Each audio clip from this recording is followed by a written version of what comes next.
భగవద్గీత అధ్యాయం 2 శ్లోకం 50.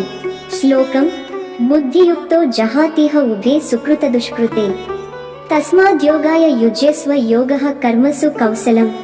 బుద్ధియుక్తుడైనవాడు సమబుద్ధి కలిగినవాడు ఈ లోకంలో పుణ్యఫలాలను పాపఫలాలను త్యజిస్తాడు.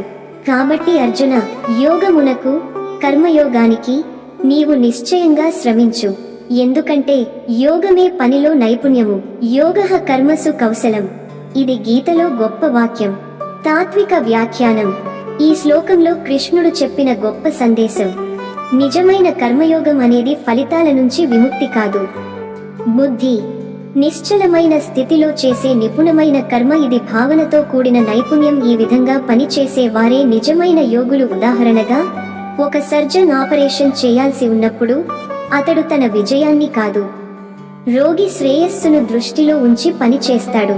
అక్కడ ఇదే యోగః కర్మసు కౌశలం.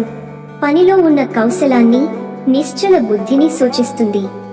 ఈ శ్లోకం మనకు నేర్పేది ఏమిటి?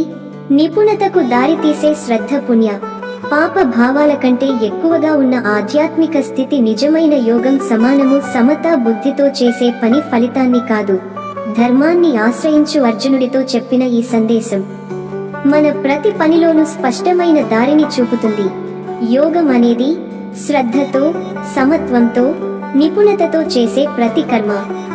కామెంట్లలో మీ అభిప్రాయాన్ని చెప్పండి, లైక్ చేయండి. ఈ తాత్విక సందేశాన్ని మీ మిత్రులతో షేర్ చేసుకోండి.